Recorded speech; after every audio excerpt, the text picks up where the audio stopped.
Political situation নিয়ে কথা বলতে বসেছি। কারণ প্রচুর দর্শক আমাকে কমেন্ট করেছেন। প্রচুর মানে প্রচুর। তারা বাংলাদেশের আ রাজনৈতিক প্রেক্ষাপট নিয়ে আলোচনা শুনতে চান।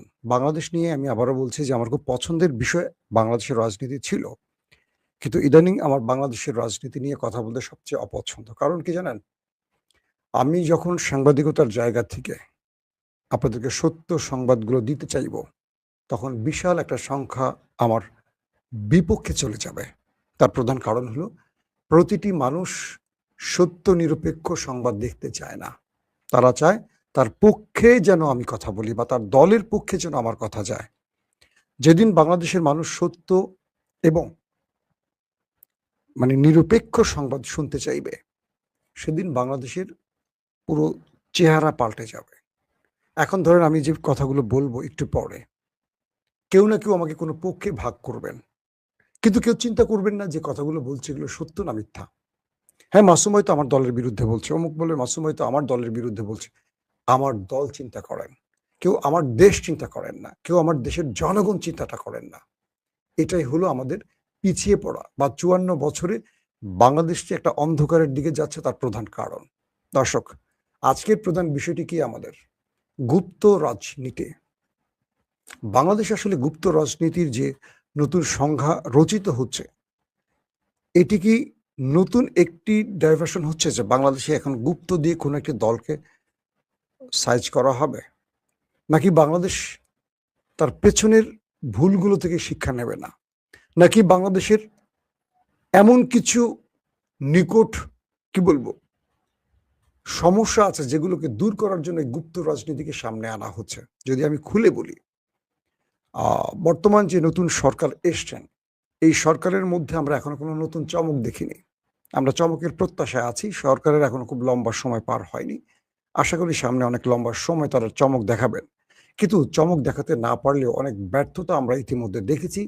কেন যেন মনে হচ্ছে এই ব্যর্থতা ঢাকার জন্য গুপ্তকে সামনে আনা হচ্ছে। গত ৫৪ বছরে বাংলাদেশে আমরা দেখেছি রাজাকার সংজ্ঞায়িত করে রাজনীতির একটা প্রেক্ষাপট তৈরি করতে রাজাকার শব্দ নিয়ে রাজনীতি হয়েছে, এখন হচ্ছে গুপ্ত নিয়ে রাজনীতি।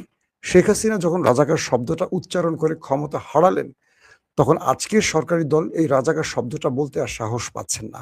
তাই তারা একটা গুপ্ত শব্দকে আবিষ্কার করেছেন এবং এটা দিয়ে রাজনীতি করতে চান। দর্শক, আসলে ঘটেছে কি বাংলাদেশের প্রেক্ষাপটে দেখেন। আপনারা তো শুনতে এবং দেখতে পাচ্ছেন। যদি শোনার ক্ষেত্রে বা দেখার ক্ষেত্রে কোনো প্রবলেম হয় আমাকে কমেন্ট করবেন। দেখা যাচ্ছে তোকে। আরো সর।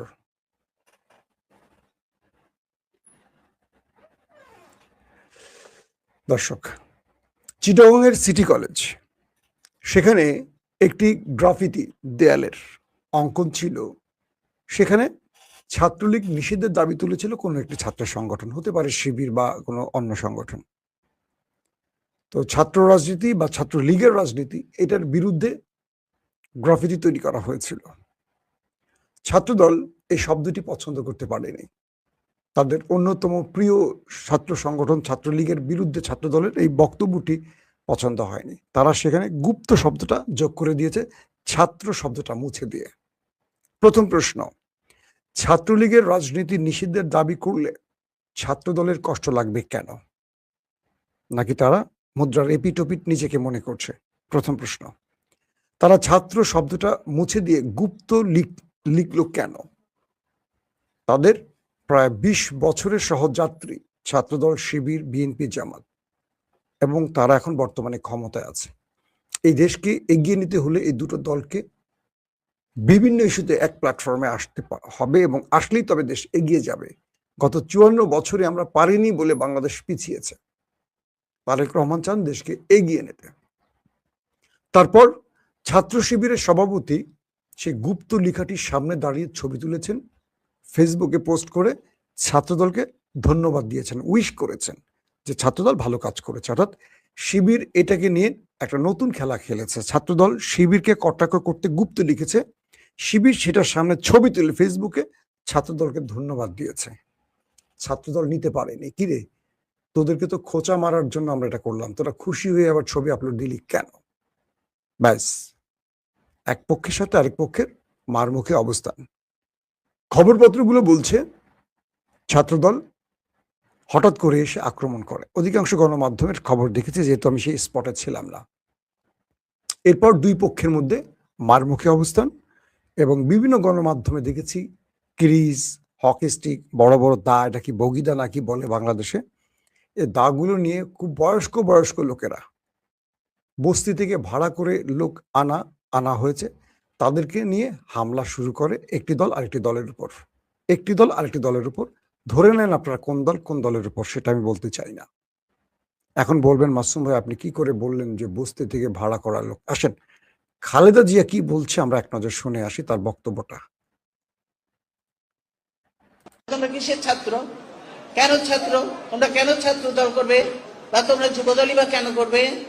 যারা এই বস্তি থেকে দিয়ে বস্তির ছেলে পেলে এনে দল করতে যাবে না। সংখ্যা আমি দেখতে চাই না, আমি দেখতে চাই ভালো ভালো মেরিট দেখতে চাই। আমি সেখানে যে যোগ্য উপযুক্ত ছেলে পেলে আছে কিনা, আমি সেটাই বলেছি। আপনারা খালেদা জিয়ার বক্তব্যটা শুনেছেন। এক বাক্যে, যে খালেদা জিয়ার রাজনীতির একজন ছোটখাটো অনুসারী আমি, এটা আমি বারবারই বলি। তিনি বলেছেন ভালো মেধাবী ছাত্রদের দেখতে চান ছাত্র দলে, এবং লোক বৃদ্ধির জন্য বস্তি থেকে যে ভাড়া করে ছাত্রদল যুবদল, এটা বেগম জিয়া জানতেন এবং সেটাই বলছেন। তো আমরা গণমাধ্যমে যে ছবিগুলো দেখেছি হামলার সময়, আমি সেই ছবিগুলো দেখাতে চাই না। আপনারা তাদের চেহারা দেখলে বুঝবেন তারা কি ছাত্র দলের বা ছাত্র, নাকি অছাত্র, নাকি সন্ত্রাসী, নাকি গুন্ডা, নাকি বস্তির লোক। তারা যে বস্তির লোক ভাড়া করে, এটা স্বয়ং স্বীকার করলেন কে? বেগম খালেদা জিয়া, তাই তো? আর তো কিছু বলার নেই। বেগম জিয়ার চেয়ে তো বড় বিএনপি আর কেউ হতে পারেননি বা হতে পারবেন না। যদি কেউ হতে চান, বুঝতে হবে সমস্যা আছে। দর্শক, এই পরিস্থিতির মধ্যে দুই পক্ষের মারামারিতে এক পক্ষের, অর্থাৎ শিবিরের এক ছেলের পায়ের কবজি কেটে ফেলে, কোপ দিয়ে, আমার মনে হয় না যিনি কোপ দিয়েছেন তিনি ছাত্র দলের কেউ। কারণ যারা বই পুস্তক নিয়ে থাকেন বা যারা ছাত্র, তারা আরেকজনের পা কেটে ফেলতে পারে না, তারা সন্ত্রাসী না। যদি বস্তি থেকে ভাড়া করা হয় তবে তারা পারেন, কারণ বস্তির লোকদের কাছে হিতাহিত জ্ঞান বা বিবেক বুদ্ধি থাকে কম।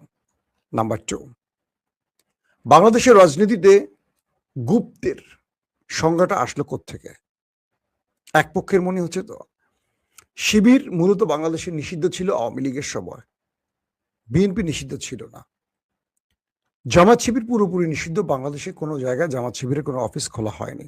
যেহেতু আমরা ওই সময়টা সরকার বিরোধী অবস্থানে ছিলাম, 20 দলীয় জোটের পক্ষেই কাজ করতাম। পক্ষে বলবো কি, বাংলাদেশের গণতান্ত্রিক আন্দোলনকে এগিয়ে নেওয়ার জন্য আমরা সেই পক্ষে থাকতাম। আমাদের নির্দিষ্ট কোনো দলের অবস্থান থাকা উচিত না সাংবাদিকদের, এটা স্পষ্ট করে বলছি।